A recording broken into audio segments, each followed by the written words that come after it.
so I'm not the most careful guy. On multiple occasions, I have stared death directly in the eyes, and I want to tell you about my personal top 10 list of all of my near-death experiences. It's going to start with the one where I came least close to death, and end with the one where I truly thought this is how it ends. So, every single one will get more and more intense, and just as a quick warning, some of these do get relatively intense and stressful, so just know your limits. Number 10. Number 10 is the most boring out of all of them because, well, one, it's last on the list, and second, I already covered this in a school warfare video when I literally chased my friend all the way to Brazil just to steal a golden pine cone, and when we woke up in an alley to the sight of some very hostile dogs who were very, very hungry and would have totally devoured us if some other people didn't step in. My friend got bitten by one of the dogs, and not gonna lie, it was semi-gory to see in the moment, and still thinking about this makes me feel very bad for him, but that was one of the times I thought that I was going to lose a limb, or worse, I thought I was going to freaking die. But honestly, this does not compare at all to the ones that are coming up.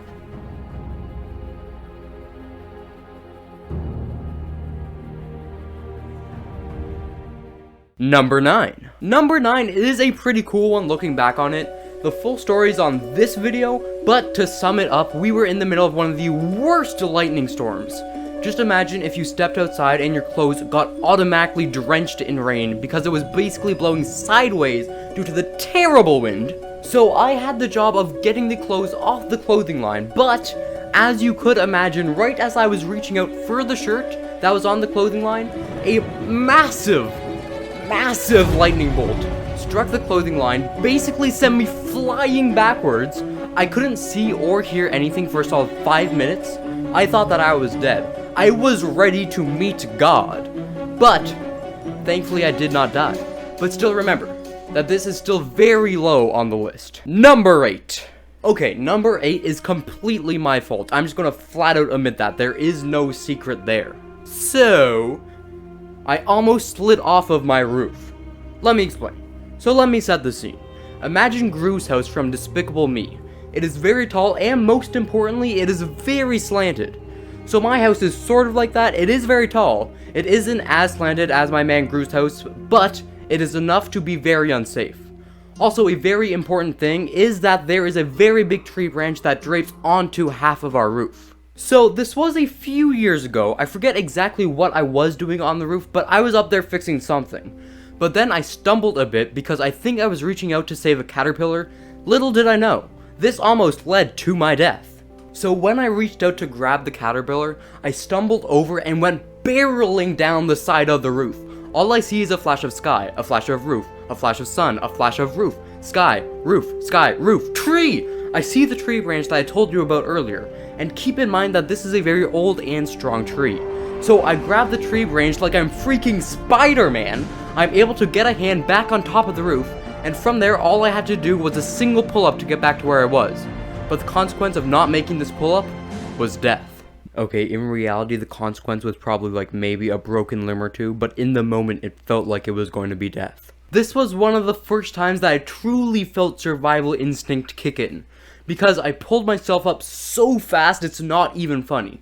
So, I survived that one. And just a quick reminder that this video is sponsored by... I'm just kidding. This video isn't sponsored by anyone.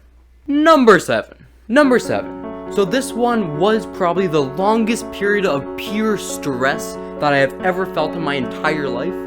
This is nowhere close to my number 1 death experience, but it might have been the most nerve-wracking of all of them. So basically what happened was I got trapped in an elevator, and the building that I was in basically had nobody in it. So now I'm stuck in an elevator with basically no one in the building. I'm banging and yelling for help, but then the vent in the elevator starts to blow burning hot air directly onto my head, and it's getting hotter and hotter by the second. I start to choke on the air.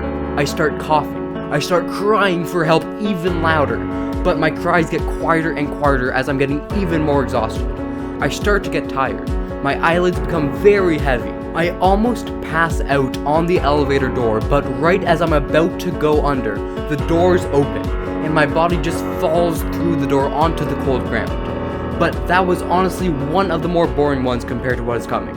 And if you're curious, the guy's name was Ryan, who ended up being actually in the building, so shout out to Ryan. Number 6. Playing competitive family board games is number 6 on the list. Anyone with a competitive family can relate to me when I say that you think that your life is going to end when you start to beat your family in a game. It got so bad to the point where my own mother said that she didn't love me. That was on Valentine's Day. Number 5. Just a quick reminder that all of these events took place long before COVID came around. Especially this next one that I'm going to mention, because this one takes place at a very busy beach. So we are halfway through the list now, and the experiences are actually going to start to get very intense now. So this one starts to take place on a beach. So there's this extremely crowded beach with many people paddleboarding in the water, and at the time I would like to say that I'm around 6 or 7 years old probably. So let's just say that I wasn't the smartest human being at the time.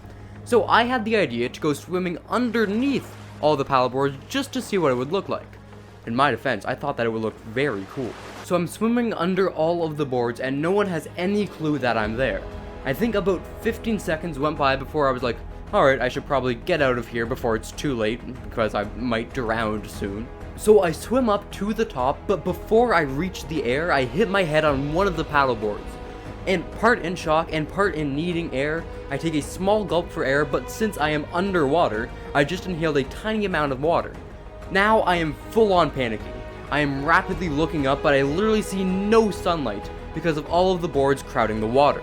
So I genuinely think I might not have made it if I spent 10 more seconds down there, but due to this little thing that we like to call survival instinct, I was able to launch myself out of the water like freaking Aquaman through 2 paddleboards. I almost got a concussion from the impact, but after that, this really nice couple whose names were Ryan and Haley, just like the elevator guy, they helped me out of the water and back onto the beach. I still remember those people to this day because, well, they literally helped save my life. Number 4. So you know those moments where you're leaning back in your chair and it gets to the point where you start to feel like you're going to tip, but you save yourself, but you are left with that feeling of something tragic could have happened in that moment? So just imagine that, but amplified by like 10,000%. And then you have this next experience. So, let's set the scene. I think it was around grade 5 or 6, I was playing some random game with my friends, playing like soccer or something like that, and at school by the way, and one of my friends kicks the ball all the way onto the roof of the school. Alright, no big deal, I said. I'll just go ask the janitor if he could take me up to the roof to go get the ball. That was a grave mistake. So, I'm walking up to the roof with our janitor named Steven, a pretty creepy guy if I'm being honest. We get to the roof and I see the ball and I'm like, alright, Mr. Steven, I'll just run over and grab the ball. So I'm at the edge of this rooftop that is very high up, and after I grab the ball just out of curiosity, I take a peek over the edge to see how high up I am. Whoa. I am very high up. I start to feel lightheaded. The lightheadedness only gets worse, and worse, and worse. I see my friends down there. Sparky, they yell. Come down here, Sparky. Sparky, throw the ball over. Sparky. Sparky! Sparky! Sparky! Hey look, it's Steve. Steve, what you doing here? You almost freaking fell off the roof! That's not good. So at the end of the day, apparently I was just very lightheaded from lots of stuff, like me not drinking enough water that day, and seeing how high up I was did not help. So I almost passed out over the roof, but thankfully Steven came in clutch at the end and saved my life. Shout out to Steven if you watch these videos. Number 3. Into the top 3 now, and this one is actually relatively recent. I would like to say like maybe 3 months ago, maybe 2, probably 3 months ago. So you know the music that I play in the Unsolved Mysteries of MCC videos? The ones that goes like... So basically what happened is I thought that it would look cool to walk around the streets at night while listening to that music, just because it would like create a cool atmosphere and all. And just for the record, before I almost died, it felt pretty cool. So, to be honest, this is pretty hard to explain, but I'll try my best. So, I'm walking next to a road, listening to that music. And then, when I'm listening to the music, I'm getting, like, really deep into it. It's like I can feel the music at the moment, like I wasn't in reality. It's like the music took me somewhere else. So, as a repercussion of that, any small movement or anything or any noise would scare the living daylight out of me. So I'm going to give you a play-by-play of what happened, then I'll explain it after. I'm walking down the street listening to the ominous music. I lose myself in the music. Whoa! A man yells. I stumble back. My foot hits the curb. I lose my balance. I fall. I look up. I see a car's headlight, and I immediately roll back onto the sidewalk. So that was an intense experience for sure. Basically what happened was, since I was flinching at everything, I almost lost my footing and fell onto the road and almost got run over by a car. But keep in mind that this is only number 3 on the list, so there are quote-unquote better ones coming. Number 2. If you are this far in the video, you must be very interested in the many times that I have almost died. So welcome to number 2. I was prepared for it all to end at this moment. I was ready to die. Because unlike the last few, this one didn't just take place over like 5 seconds. This one took place over a solid minute, which feels like the longest minute of your life when you experience it. So let me set the scene. At my cottage, we live by this cliff, and there's some ropes along the side of the cliff, so you can walk along it and not fall off and die. I think you know where I'm going with this one. So, one day, early in the morning, I thought to myself, hey, start off the morning with a little walk along the cliff. That wasn't the greatest decision of my life. So, I am walking along the rope and cut the music, because this was intense. This tree starts to creak. The rope starts to stretch. The fear that I felt in that moment was literally the calm before the storm. Then the freaking rope snaps, and it swings me around, but I literally hug the tree for dear life as the rope falls into a place where I literally can't see because of the height. I refrain from looking down and simply work my way around the tree and climb up the cliff with no harness or safety equipment, and make it to the top and go back home, and just sit there in pure shock.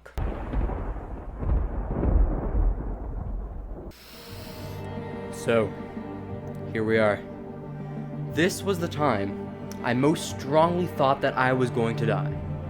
Canada, Toronto, me, some friends, one idea. The CN Tower Edge Walk. If you don't know what that is, here's some pictures. So basically you get a safety strap, then you walk around the edge of the CN Tower, which is a decently tall building. So there we are, walking on the edge of the CN freaking Tower. Walking around, taking some pictures, and then we all want to stand on the very edge and lay back. To do this, you have to have some very precise footing, which at the time I did not have any of. So when I'm trying to stand on the edge correctly, then at this very moment, 2 key things go terribly wrong. The first thing is one of my feet slips off of the CN Tower, and one of my feet slips farther onto the CN Tower. Now I'm doing like a split off of the tower. The second thing is I hear one of my straps start to squeak, and in the rope that I'm using, I see a tear. And in that very moment, the moment that lasted no more than 5 seconds max, I thought that this was the way that my life ends. I thought that my rope was going to snap and I was going to fall. In reality, my rope was fine, and I just picked myself up again. But it messes with your head. When you have no time to think logically, and your brain just immediately goes to the extreme, and all of a sudden, you feel one of the strongest emotions ever. Fear.